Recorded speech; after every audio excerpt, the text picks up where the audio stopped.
Maroc, la marche verte. Verte parce que le vert est la couleur de l'étoile sur le drapeau rouge marocain. C'était la couleur préférée du prophète Mahomet. Et parce que cette marche est aussi une marche sainte. Du moins, c'est ce qu'on leur a dit aux Marocains quand on leur a demandé d'aller récupérer les arpents de sable colonisés par l'Espagne, le Sahara occidental, au cours d'une marche sans précédent dans l'histoire moderne.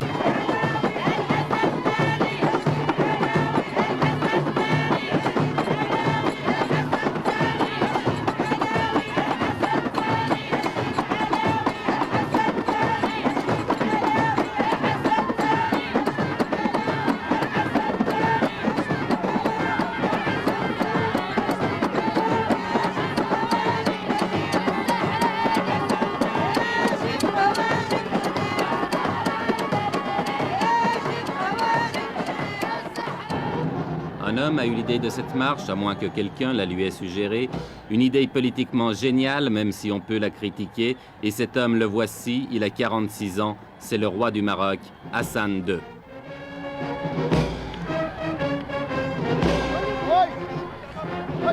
Avec la marche verte, Hassan II espère gagner sur tous les plans, faire oublier les problèmes intérieurs, se réconcilier avec son opposition, même de gauche, et surtout ressouder le peuple marocain dans un immense élan de nationalisme. On dit qu'il joue sa couronne dans cette opération et c'est vrai qu'elle n'est pas sans risque. La tension dans cette région du Maghreb est montée dangereusement et justement, le secrétaire général des Nations Unies, M. Kurt Waldheim, était venu ce jour-là pour en discuter avec le roi.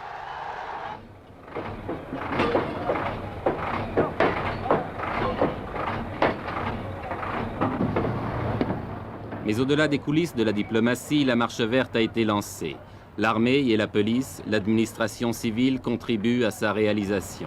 C'est presque la totalité des moyens de transport du pays qui ont été mobilisés, trains, autocars et camions rassemblés à Marrakech, devenue la capitale du grand départ.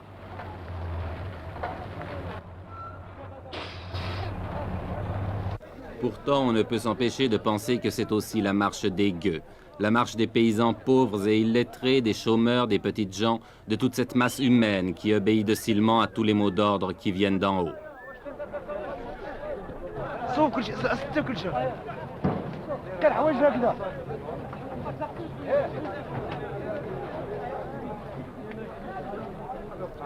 Le roi avait demandé 350 000 volontaires. Ils ont été presque le double à s'inscrire. Pour beaucoup, c'était l'occasion de faire pour la première fois de leur vie un grand voyage ou de voir la mer, bref, presque des vacances offertes et organisées par Sa Majesté.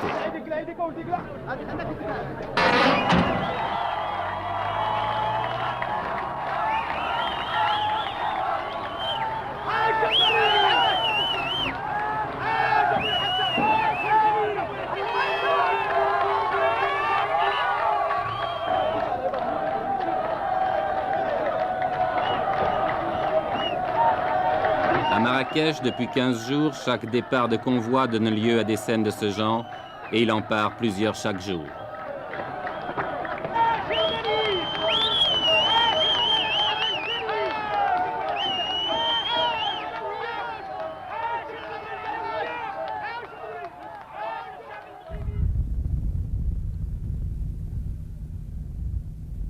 Ils sont partis de toutes les régions du pays, de toutes les provinces. Ceux qui venaient du nord ont parcouru plus de 2000 kilomètres, entassés par paquets de 50 sur chaque camion.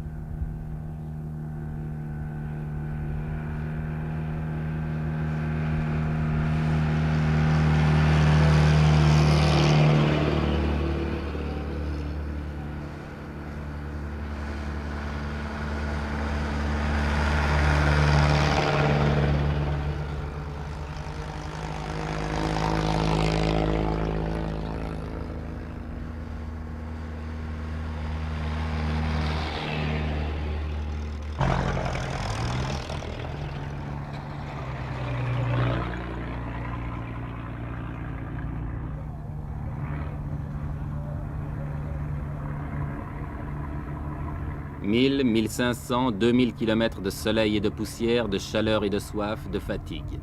Mais tout a été prévu, sans doute depuis plusieurs mois, malgré le caractère spontané que le Maroc a voulu donner à cette manifestation. Ambulance, ravitaillement, essence, eau. En principe, les participants à la marche ne manqueront de rien. Une question, mais qui restera peut-être toujours sans réponse, quel sera le coût définitif de cette épopée? Avant le désert, un camp de transit a été installé à Agadir qui peut accueillir 30 000 personnes.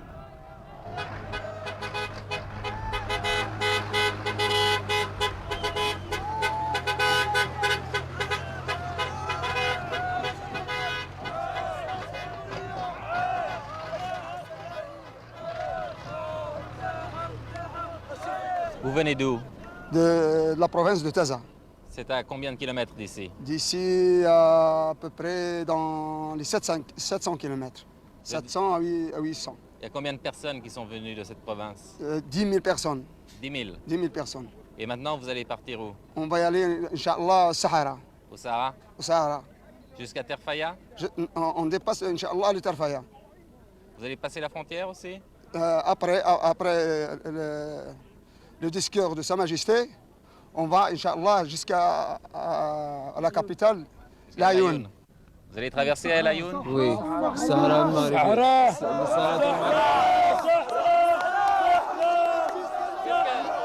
Qu'est-ce que ça signifie? Qu'est-ce que ça signifie le Sahara pour vous?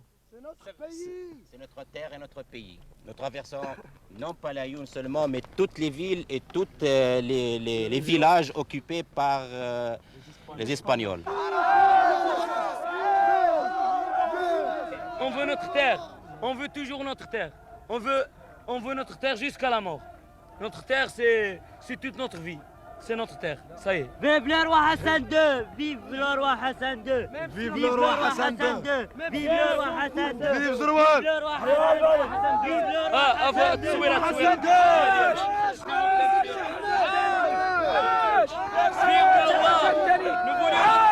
عاش الملك! عاش الملك! عاش الملك! الجهاد الجهاد اصبر يا تخوي البلاد الجهاد الجهاد اصبر يا تخوي البلاد الجهاد الجهاد اصبر يا تخوي البلاد الجهاد الجهاد اصبر يا تخوي البلاد الجهاد الجهاد اصبر يا تخوي البلاد الجهاد الجهاد. Cela fait plus de 2 semaines maintenant que les premiers convois ont pris la route du sud. Plus de 2 semaines de délire qui confinent au fanatisme. Plus de 2 semaines que le Maroc vit dans la fièvre. Tout cela pour quelques milliers de tonnes de phosphate, vous demanderez-vous? Non, pas seulement. Tout cela aussi, du moins aux yeux du peuple, au nom du roi et de Dieu, si Dieu le veut, Inch'Allah.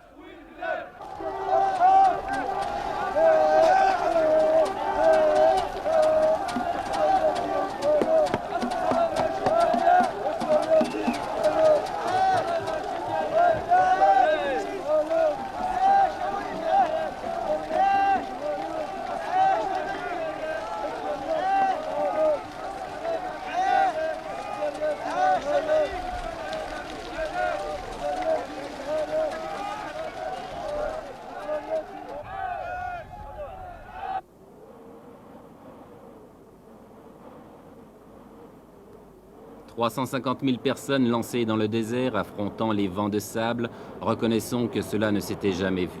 En deçà des considérations politiques qu'elle peut inspirer, la Marche verte offre le spectacle hallucinant d'une nation jetée dans l'aventure. Folie ou coup de bluff, impérialisme ou nationalisme, je l'ignore. Mais regardez ces images.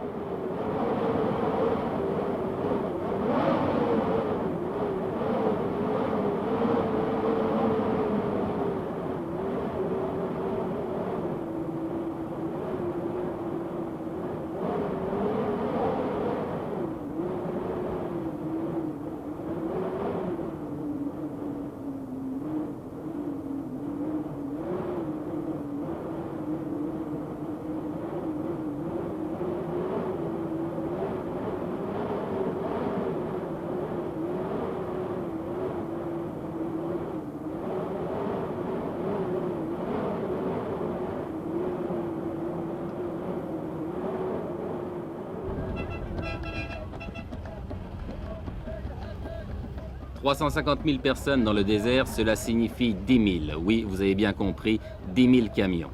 En une journée, ce sont 5 convois comme celui-ci que nous avons rencontré sur la route. Par mesure de sécurité et pour éviter un trop grand désordre, tous les arrêts s'effectuent en dehors des localités.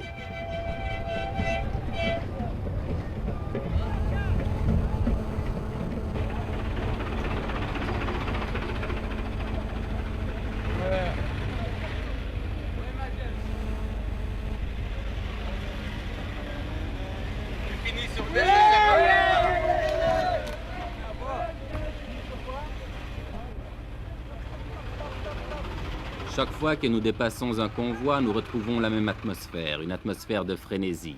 Et chaque fois aussi que nous interrogeons les gens, ils nous font les mêmes réponses. Écoutez. Jusqu'où vous allez? Au Sahara. Oui, Sahara. Pourquoi vous ne laissez pas le peuple sahraoui s'autodéterminer, choisir lui-même? Parce que le peuple sahraoui est sous la domination du roi.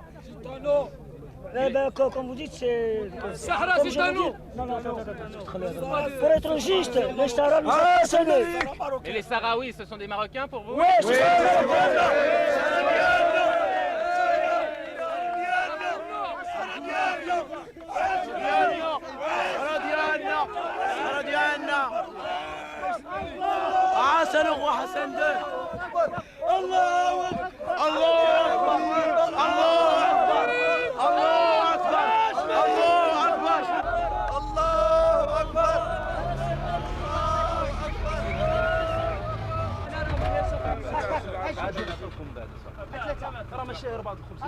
Tout le long du voyage, les vivres sont assurés. On distribue les miches de pain à la lancée, mais en proportion calculée, un pain pour 4 hommes.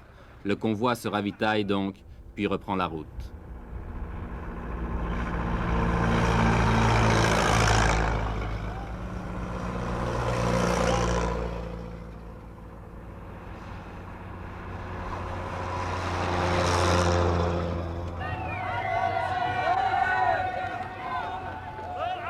Oui, tout le Maroc vit à l'heure de la marche verte. Oui, c'est devenu une épopée nationale.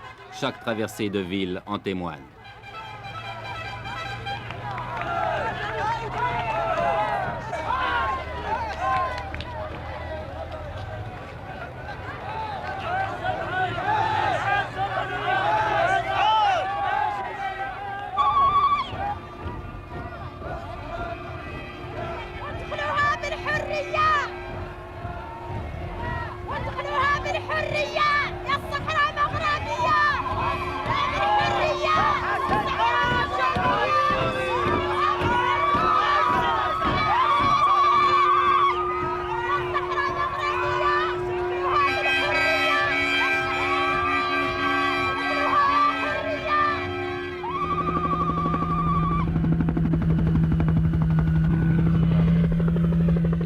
C'est l'arrivée à l'extrême sud du Maroc, à côté d'une petite bourgade perdue dans le désert, où avait atterri autrefois l'avion de Saint-Exupéry, Tarfaya. Tarfaya qui est maintenant devenu un gigantesque camp, dernière étape de la marche verte avant la traversée de la frontière qui délimite le Sahara espagnol.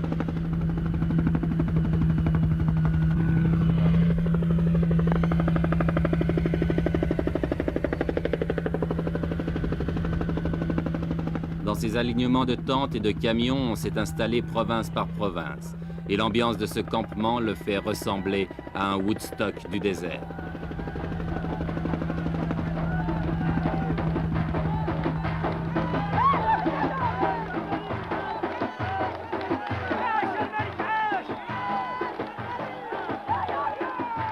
Car c'est tous les jours la fête, organisée ou pas. Ici, c'est la fête parce que le Khaïd, le maire de Tarfaya, est venu rendre visite à ses innombrables voisins. Lui qui vivait seul ou presque dans son bled oublié au fond des sables, que doit-il penser de ce fantastique rassemblement ?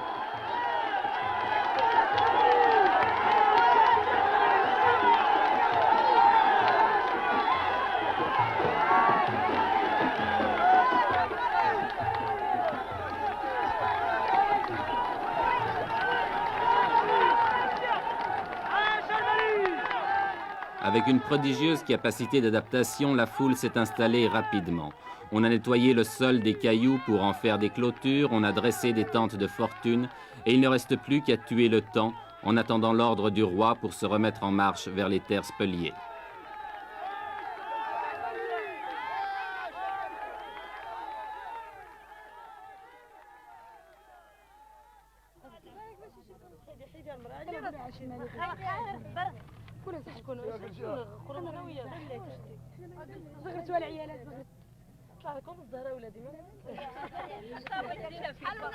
Les vivres sont distribués par les organisateurs, mais comme on n'est jamais si bien servi que par soi-même, on s'est mis à faire la cuisine, à frire les beignets, à faire bouillir le thé de menthe ou même à cuire le pain.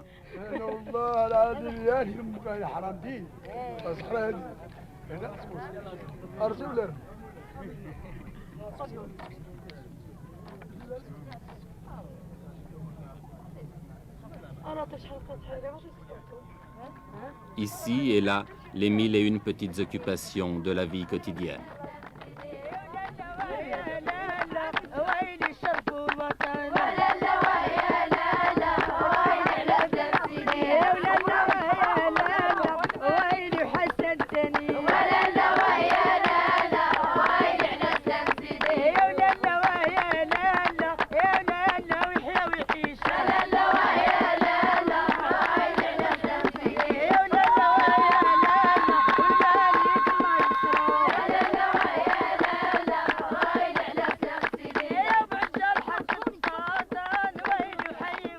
On danse, tandis qu'à quelques kilomètres de là, on se prépare peut-être à la guerre.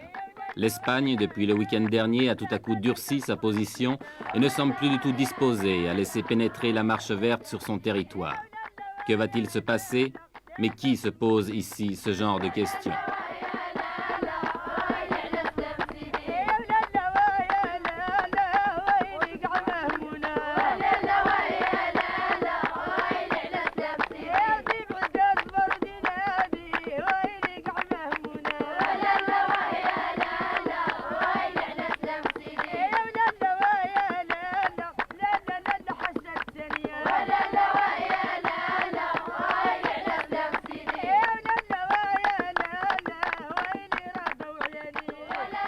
La marche verte n'a pas encore franchi la frontière, mais on ne voit pas comment elle pourrait maintenant s'arrêter, car ce qui est sûr, c'est qu'elle a dépassé le point de non-retour.